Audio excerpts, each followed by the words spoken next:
지금은 이제 오늘 이슈에 대해서 좀 다뤄보겠습니다. 오늘 아무래도 이제 많은 분들이 저희는 이제 이재명 대표 얘기를 안 할 수가 없게 됐습니다. 피디님 기사 하나 띄워주시겠어요?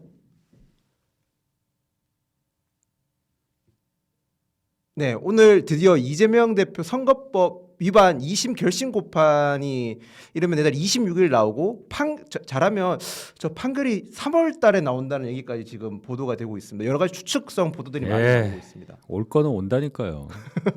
3월도 사실 늦어요. 저게 3월 말 정도로 지금 예상이 됩니다. 2심 선고가.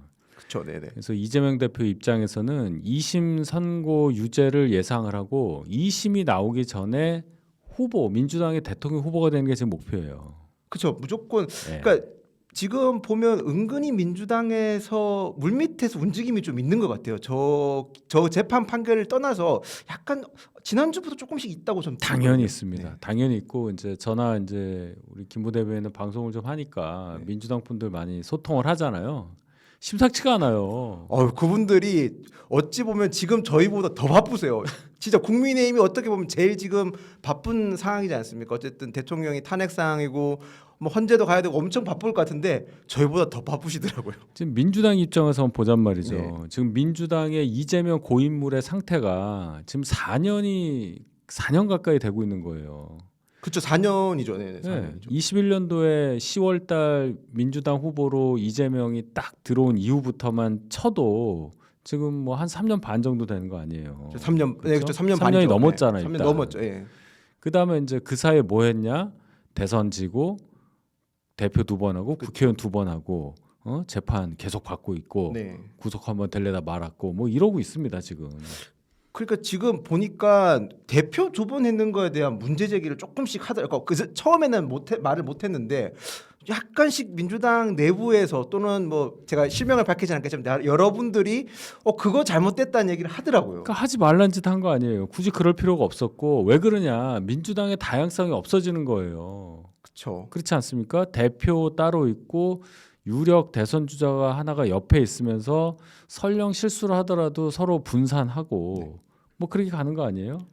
그러니까 정당이 저희는 사실 최근에 한동훈 대표님 체제 때도 그랬고 어떻게 보면 너무 왜 이렇게 당내 다양한 목소리 또는 지도부에 대한 공격하는 목소리가 왜 이렇게 많았냐라는 비난이 있었지만 민주당은 완전 일당 독재의 모습을 보였는데 그럼. 그 부작용이 조금씩 이제 나타나는 것 같아요. 그렇죠. 그래서 민주당은 어떻게 보면은 강한 후보가 있는 거에 안주를 한 건 맞는데 이걸 너무 길게 끌고 가다 보니까 당 색깔이 완전히 한 색깔로 하나의 방향으로 정해져 있는 정체된 고인물이 돼버린 거고 국민의힘은 이제 여당 입장에서 어떻게 하다 보니 대통령이 탄핵이 되는 상황까지 왔지만 지금 여론조사 한번 보세요. 그렇죠. 김문수 후보가 탁 뜨면서 지금 최대 5명이 지금 군웅 할거의 모습을 보이고 있잖아요. 네. 원희룡 전 장관까지. 그러니까 이게 어떤 특정 후보를 미는 입장에서는 이게 뭐냐 할 수는 있어도 굉장히 다이나믹한 겁니다. 좋은 거예요. 정당 그렇죠. 입장에서. 아까 저도 그 질문을 드리고 싶었는데 대변인 보실 때는 어떻게 보면 후보가 한 명인 상황이 나은 건지 아니면 여러 후보가 나와서 고만고만한 지지율일 수도 있잖아요. 어떻게 보면요. 뭐 그런데 경쟁을 통해서 그나마 좀 다이나믹한 게 어떤 게 더 낫다고 경쟁이 잘 돼서 네. 이 시너지가 날 수 있는 상황이 된다면 여러 사람이 있는 게 좋지만 안정적으로만 생각하면 압도적인 후보 한 사람이 끌고 가는 게 좋을 수도 있죠. 네. 뭐 그러니까 영도적 지도자라고 표현을 그렇죠. 하죠. 어버이라고 표현하는데. 무슨 뭐 이회창, 네. 박근혜 네. 뭐 이런 정도. 네, 네. 저희 입장에서 네. 보면은. 근데 과연 여권에서 그런 분이 현재 있느냐? 없어요. 없죠.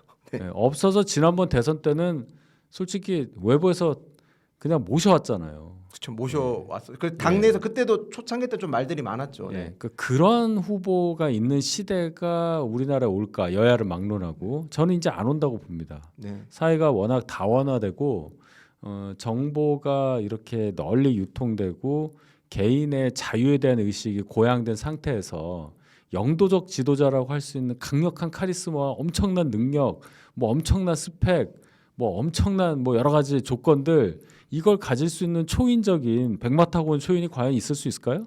없을 것 같긴 해요. 저도 없지. 너무 그러니까 생각들이 너무 많고 가지고 있는 그러니까 예전에는 정치에 대한 정보 습득이 루트가 되게 그러니까 좀 획일화돼 있었는데 지금 너무 다양하고 뭐 유튜브도 있고 뭐 언론도 있고 이러다 보니까 주관들이 굉장히 뚜렷해지시는 경향이 있더라고요. 그렇죠. 확실히. 그러니까 적어도 한국 사회에서 이제 더 이상 그런 형태의 지도자가 나오기는 어렵다. 근데 이재명 대표가 그 흐름에 역행해서 그 역할을 하고 싶어하는 듯해요. 아. 그래서 너무 무리하게 지금 밀고 나가다 보니까 국회의원 2번 한 것까지가 그렇다 치는데 대표 2번 한 거가 결정적으로 이제 족쇄가 되고 있고 안 되는 걸 억지로 하다 보니까 결국 2심 걸렸어요. 절대로 저 때까지는 일단 선거는 없어요. 그렇죠. 선거는 없잖아. 그렇죠. 예, 그렇죠. 선거는 없고요. 민주당 물론 대선이 탄핵이 인용이 돼야 이제 그렇게 되는 거지만 인용이 된다고 하더라도 제가 볼 때는 2월에 되기는 어려워 보여요. 네네네. 예, 그럼 이제 3월이라고 3월. 보면 3월에 인용되면 그때부터 대선 시기가 60일 안에 가니까 그렇죠, 5월이라고 60일. 볼 때 자 3월 말이라고 하자고요. 3월 말에 네. 2심이 나올 때까지 민주당에서 후보 선출 과정을 완료할 수 있느냐 안 된다고 봅니다. 그렇죠. 저도 그거는 안 된다고 봅니다. 그러면 2심에서 자 징역 1년 받은 상태에서 2심을 저 대선 후보 결정전을 하고 있는 와중에 2심이 터져. 야. 2심이 터져. 그러면 이제 어떻게 되냐면 후보 이대로 가면 돼? 뭐 이제 이런 그렇죠. 말이 네, 나오는 거죠. 당시 30 네. 나오면 어쩔 거냐는 얘기가 네. 민주당 내부에서 벌써 나올 거예요. 민주당 대선제 3김 3총 뭐 누군가 나올 거 아닙니까? 그렇죠. 우원식 의장도 나올 수가 있어요. 충분히 저는 가능. 예, 저도 지금 뭐 국회의장 임기가 어쩌고 뭐 네. 그런 얘기하는데 그런 게 어디 있습니까 지금 이 판국에. 지금 다들 저희가 하나 까먹으면 안 되는 게 대장동 백현동 사건이요. 저희가 공격한 게 아니라 민주당 그럼. 당내 경선, 대선 경선 당내 경선에서 불거진 거거든요. 제가 이 방송 오래 보신 분들은 아시겠지만 이 왓수대에서 제가 쏟아놓은 말들이 굉장히 예언처럼 된 게 많이 있어요. 네. 제 자랑하는 게 아니라 제가 분명히 그랬어요. 민주당 내에서의 이재명 대표의 권력 기반은 공고하지 않다. 많이 기억하시죠? 네. 왜 제가 그 얘기를 했냐면 이런 상황이 올 수밖에 없기 때문에 그 얘기를 한 거예요. 공포정치 비슷하게 해서 눌러서 개딸을 옆에 끼고 간 상태가 3년 넘게 지속돼 온 겁니다. 그때 너무나 쉽게 다들 쓸려가 버렸어요. 친문들이. 문재인 대통령이 빠져버리니까 문재인 밑에 받치고 있던 대선 후보가 없다 보니 김경수 뭐 감옥 가 있고 막 이런 상태였잖아요. 그냥 무너져 버린 상태, 그냥 주인집을 먹어버린 거예요. 성남 사또가. 그런데 그 기반이 공고했으면 그대로 세대 교체가 돼서 왕조가 바뀌는 건데 왕조가 안 바뀌죠. 그렇죠. 안 바뀌죠. 안 바뀌죠. 네. 믿을 수 있는 사람이 없는 상태에서 중앙정치 무대 경험이 적은 이재명 대표 입장에서는 새로 만난 중앙정치 무대 사람들하고 유대를 강화해서 새 왕조를 건설하기에는 시간도 없었고 능력도 안 됐던 거예요. 그러니까 본인이 볼 때 믿을 수 있는 사람이다라고 한 사람을 굉장히 요직에 이렇게 놨죠. 그게 대표적인 케이스가 원내대표 박찬대예요. 그렇죠. 제가 박박김 얘기하잖아요. 네. 박박김 노 얘기하는데 네. 자 박찬대 원내대표 또 하나의 박은 박성중 원내 수석 부대표 그 다음에 김용민 김 원내 정책 수석 부대표 뭐 그런 것도 네. 있더라고요. 이 사람이 그 탄핵안 1차 표결안 2차 안 뭐 이런 거 다 쓴 사람이에요. 거기 엉뚱한 얘기 뭐 북중러를 뭐 적대시하고 이런 거 쓴 거예요. 그러니까 엉뚱한 얘기 썼다가 지금 공격 당한 거고. 그 다음에 하나 노종모 원내대변인 노정면 거기는 해직 기자 출신. 해직 기자죠. 아직 그래서 제가 민주당이 현재 상황을 보려면 노정면의 입을 보라고 네. 제가 말씀드렸잖아요. 굉장히 과격하고 굉장히 예의가 없어요. 맨날 똑같아요. 표정도 똑같고. 그게 지금 민주당 현 주소인데 이재명이 쓸 수 있는 가용 인원이 그 정도 수준의 사람들인 거예요. 그러니까 그쵸. 그 정도 의석을 가지고 아무것도 못 하고 있는 겁니다. 탄핵은 겨우 조금 통과된 거 외에는 지금까지 한 게 없고 지지율이 이 꼴이 된 거예요.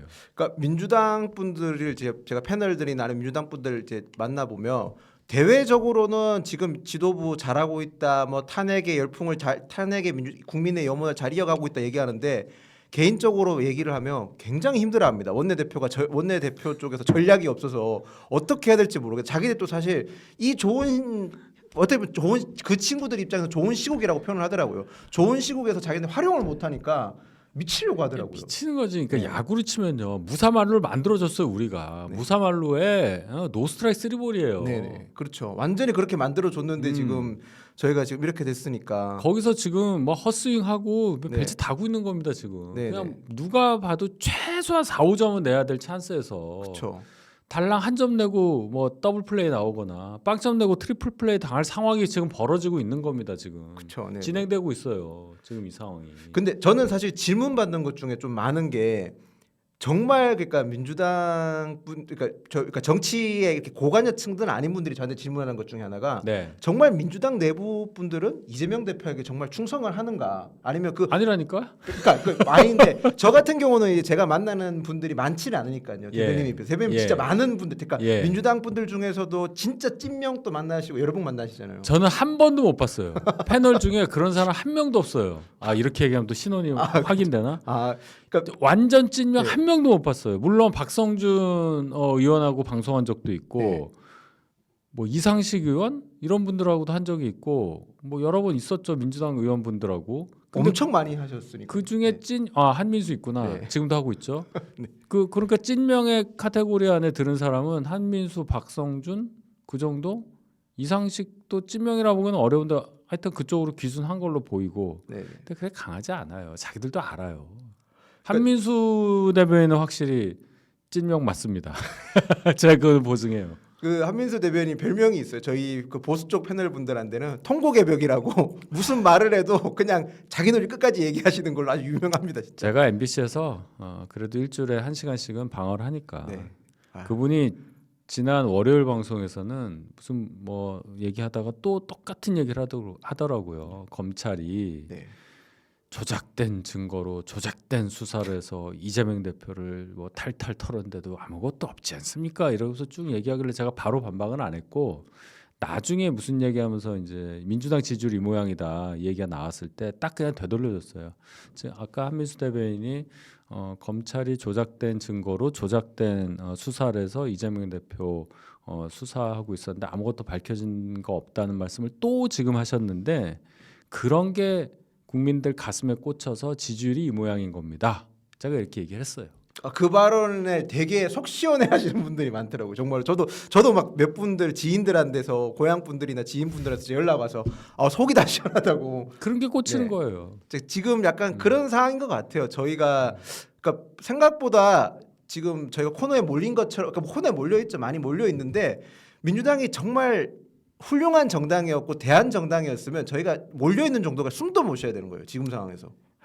네. 참 일단 민주당 분들 그렇게 이제 이재명 대표에 대해서 이렇게 집착하듯이 애정을 과시하는 분들 보면 참 이거 로제가 아파트 부르는 시절에 지금 가요 무대 부르는 그런 그 가요 무대나 어울리는 노래 하고 있는 거예요. 아주 듣다 보면 그래서 제가 약간 이 감정의 동요 이게 막 욱할 때가 있어. 야 이거 3년 전에 들었던 얘기를 또 하나.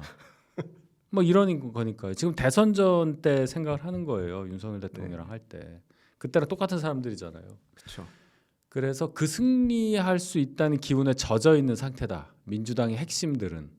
근데 이재명 본인은 지금 늘 그렇겠지만 굉장히 불안해하고 있다. 근데 지금 저게 나왔다. 그렇죠. 2심 결심 날짜가 나왔고 그리고 그럼 이제 2월에 끝나면 판결문 쓰는 거 아니에요. 그쵸. 얼마나 조마조마하겠어.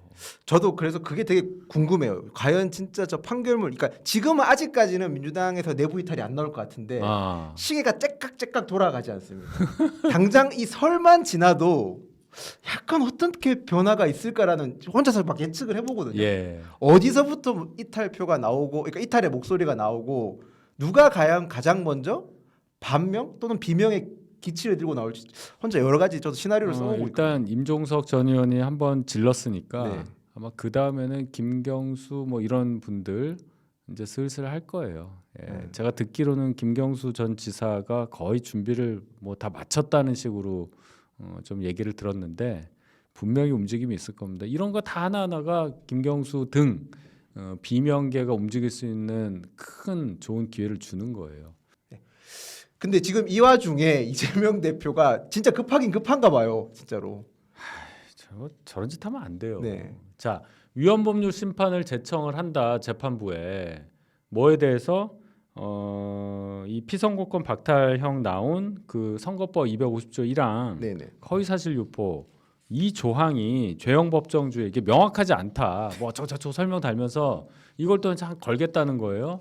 그렇게 되면 한 번 정도 기일 한 번 정도 아마 제가 볼 때는 연기가 될 듯해요. 재판부에서 받아주질 않을 테니까. 그렇죠. 네. 근데 만약에 재판부가 받아주면 이제 헌재 가는 건데 제가 이제 이 말씀을 강조해서 또 드리는 게 이게 처음이 아니에요. 네네. 이재명 대표가 경기도지사 때 한번 달나라 갈 뻔했잖아요. 그렇죠. 지적하실 뻔했죠. 예, 대법원에서 네. 끝날 뻔했는데 그 대법관 누구예요? 그 사람 때문에라고 아, 우리는 생각하지만 어쨌든 그 살아가지고 파기환송돼가지고 이제 살아났잖아요. 그때도 똑같이 이 조항에 대해서 위헌범 심판을 걸었어요. 그때는 재판부가 받아들여서 헌재까지 가서 헌재에서 이유 없다고 네네. 기각이 난 겁니다. 이거를 또 걸고 있는 거예요. 똑같은 거. 이게 처음이면 제가 참 그렇다 하는데 한 걸 또 한다. 이게 도대체 무슨 짓입니까? 이게 도대체.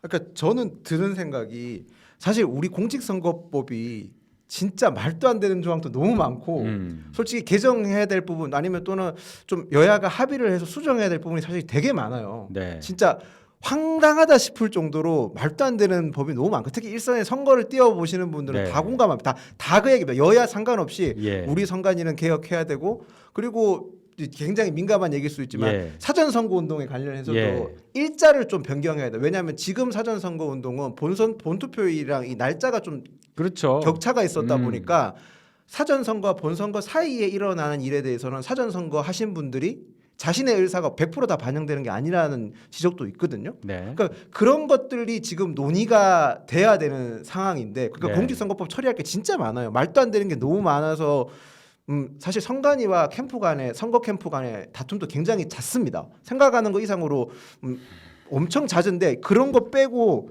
본인의 이해와 관계된 법률을 개정하려고 한다는 것 자체가 얼마나 지금 이재명 대표가 급하다는 걸 보여주겠어요. 이게 안 되니까 이제 선거법 자체를 바꾸려는 네. 시도까지 했잖아요. 네. 그러니까 이게 조기 대선이 될 줄 모르고 했다고는 봐야 되겠죠. 그쵸. 이 선거법 네. 바꾸려고 네네. 한 거. 그러니까 너무 뻔히 보이는 수를 네. 대선 좀 머니까 미리 해서 어떻게 이 사법 리스크 벗어나는 것만 생각하자 하다가 이제 선거가 앞에 온 거예요. 그러니까 이게 막 지금 전략이 네. 뒤틀려 버렸잖아요. 그러니까 이런 상황을 보면 제가 결론적으로 말씀드릴 수 있는 건 우리가 항상 민주당은 굉장히 전략도 잘 세우고 선동도 잘하고 뽑아 먹을 거 잘 뽑아 먹고 투쟁도 잘하고 단결도 잘한다 이렇게 약간의 포비아를 갖고 있는데 네, 포비아가 있더라고요. 굉장히 허술하다니까요. 저도 그걸 확실히 느끼해요. 네. 저도 사실 그런 포비아가 없진 않았는데 생각하면 보면 볼수록 너무 허술한 것 같아요. 진짜로. 인력 구성을 보면 알 수 있어요. 제가 아까 박박김노를 얘기를 했는데 그 민주당 내부에도 괜찮은 분들이 꽤 있습니다. 네네네. 근데 그분들이 등용되지 못하고 뒤에 물러나 앉아 있는 거를 보면은 이재명 체제의 민주당이 제대로 잘 될 리가 없다. 이제 그런 걸 우리가 충분히 느낄 수 있는데 아마 이 시청자분들께서는 이 피부로 못 느끼실 거예요. 저는 민주당 분들하고 교류를 하니까 많이 느껴요. 그 내부의 불만이 어느 정도이고 네. 민주당 또 이제 저희 당 의원분들하고도 얘기를 해보면 숫자는 많은데 이게 굉장히 질서가 없다. 물론 민주당의 의원들이 굉장히 열성적으로 한다는 평은 공무원들로부터 받아요. 네네. 예, 네. 정부에 있는 분들한테 얘기를 들어보면 네. 그 긴장도는 굉장히 세다는 겁니다. 이재명이 확 쥐고 있으니까. 그렇죠. 근데 실적이 별로 없는 거죠. 그러니까 엉뚱한 짓 하고 있는 네, 거죠. 네. 엉뚱한 짓. 그러니까 자세는 본받을 만한데 성과를 못 내는 거예요. 성과를. 예, 그런 이제 상황이라고 보고 엔진 막 돌린다고 해서 이 기아가 좋아야 빨리 가거나 뭐 높은 데 올라가거나 할 거 아니에요. 근데 이게 잘 안 되고 있다. 네. 민주당 상황이 지금 그렇다. 이제 그렇게 보시면 될 것 같아요. 아까 저기 댓글 중에 되게 재밌었던 게 선거 현장에서 마이크 못 쓰게 하는 것 좀 바꿔야 된다고 얘기를 하시더라고요. 그러니까 그러니까 실내에서 마이크 실내에서만 되고 어떨 때는 마이크를 써도 되고 어떨 때는 마이크를 쓰면 안 되고 육성으로만 해야 되고 그러니까 굉장히 복잡하죠. 진짜 되게 복잡해요. 그래서 사실 선거 뛰는 사람 입장에서도 여기서 마이크를 써도 되나?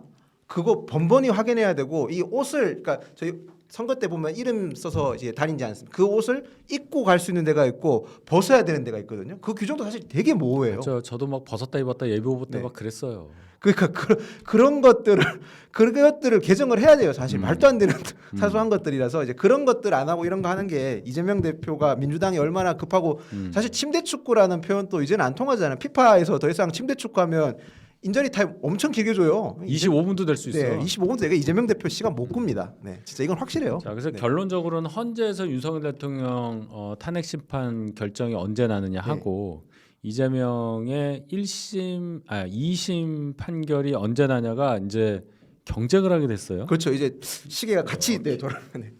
이거 이렇게 되면은 어떻게 되느냐? 쌍대 논리, 쌍대 이론이라는 게 있어요. 듀얼리티. 아, 네네. 쌍대. 둘이 거울 보면서 같이 가는 거예요. 적대적 공생 관계가 네, 여기서 증명이 되는 겁니다. 윤석열과 이재명의 적대적 공생 관계가 여기서 증명이 그냥 확실하게 되는 네, 두 사람의 재판, 하나 심판 이 두 그쵸. 결과가 누구에 의해서 하나는 헌재, 하나는 법원. 헌재와 법원의 기묘하기도 한 경쟁 관계가 맞물려서 그렇죠. 이렇게 보시면 이해를 좀 깊게 하실 수 있을 걸로 보입니다. 이게 뭐 재밌다 이런 차원은 아니에요. 네, 이재명이 혼자 살 방법이 없다는 얘기입니다. 그렇죠. 공교롭게도. 네. 어. 두 분이 진짜 악연이긴 하네요, 확실히. 대선부터 지난 대선부터 지금까지 계속 이어져 오고 있으니까 여러 이게, 가지로. 네, 그러니까 이재명은 검사 사칭할 때부터 운명이 좀 뒤틀린 것 같아.